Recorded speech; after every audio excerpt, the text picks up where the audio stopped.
Can you ever truly know the person sleeping next to you? For 25 years, Jim was my anchor. Our life wasn't a movie. It was better.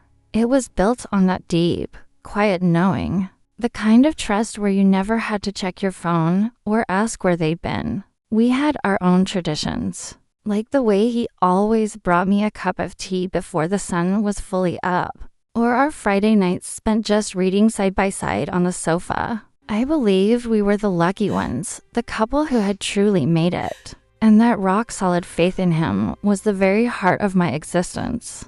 I truly thought he was faithful. The thought of deceit in our marriage was as far-fetched as the sky turning green. That is why, when the truth finally arrived, it didn't feel like a storm. It felt like the entire world just quietly fell out from underneath me.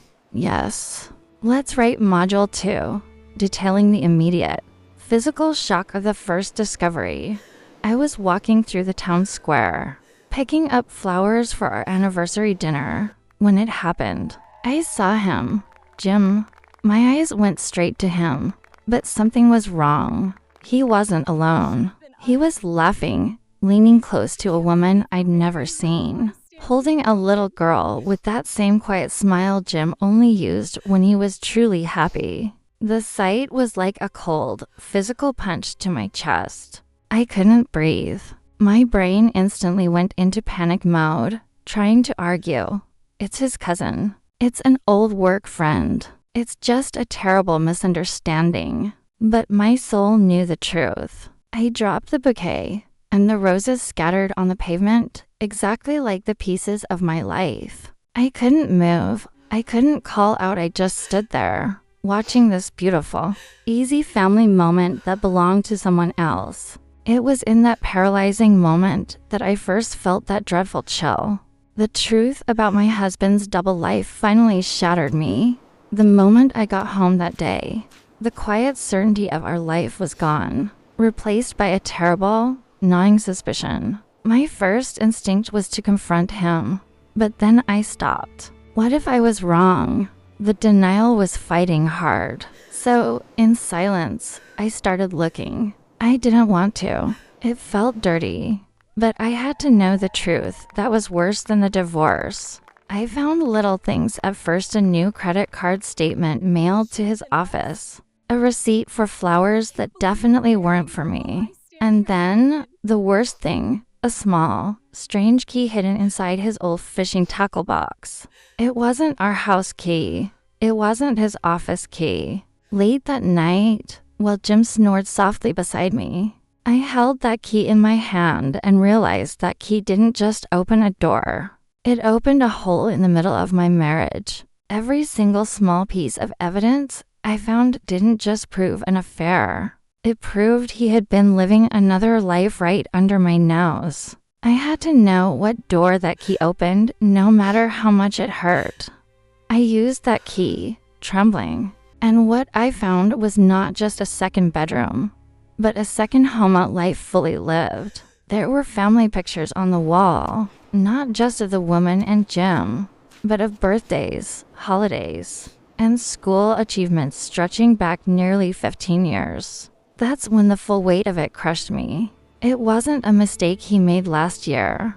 This was a deliberate, 2-decade-long performance. I saw the children's drawings on the fridge, the shared calendar, the cozy reality of a family that was completely separate from the one I thought we were building. The secret was worse than the divorce because it wasn't just my heart that would break. If the truth came out, it was the entire foundation of that little girl's life. He wasn't just my unfaithful husband. He was a full-time father and partner in that other world. I realized then that exposing him would ruin an innocent child's faith in her dad forever. That knowledge was 1,000 times more painful than any personal heartbreak. That night, when Jim came home, I didn't yell, I didn't break down, and I didn't even show him the key. My anger was gone, replaced by a terrible, cold clarity. I knew my fight wasn't with Jim anymore. My fight was with the truth itself. I could have exposed him, taken him to court for every penny, and made sure everyone knew what a cheat he was.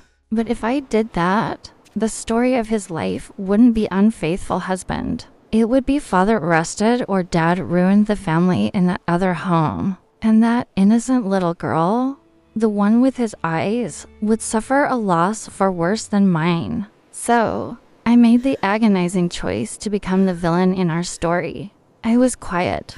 I was vague. And I was the one who insisted on the divorce, making it look like I simply wanted out. I let him leave with his reputation intact, signing the papers with a forced calm. Because the agony of that public secret was the only way to save that child's image of her father. I sacrificed my marriage, my pride, and my right to be angry, proving that the secret I carried was truly worse than the divorce. The immediate silence after Jim left was deafening. Every corner of the house seemed to hold a memory that now felt like a trick. Friends couldn't understand why I was so quiet, or why I wasn't angry. They assumed I had simply given up. "You should have fought for your home," they'd say, not knowing I was fighting a much bigger battle inside myself. I had to endure their confusion and pity, all while carrying that heavy secret, the reason I let him leave, like a stone in my stomach. The healing didn't happen overnight. It was agonizingly slow. There were nights I cried, not because I missed Jim, but because I missed the idea of Jim, and because I hated the weight of the sacrifice I had made. But slowly, I started reclaiming my space. I bought a bold new armchair for the living room.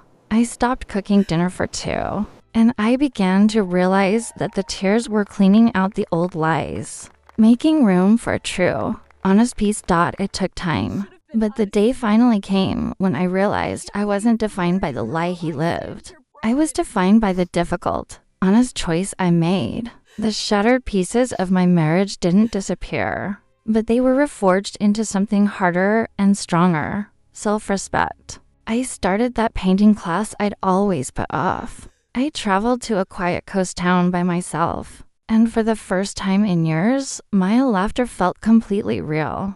Not just something I performed for Jim. My triumph wasn't about revenge. It was about realizing that I was the one who had kept the peace, and that my quiet dignity in walking away was the ultimate victory. I never got an apology, but I didn't need one. My faith in myself was finally restored. I learned that sometimes the greatest act of love isn't holding on, but letting go, even when it means carrying the secret alone. And that's silent peace. That strength I found, that was the new foundation for the honest life I deserved. Asterisk.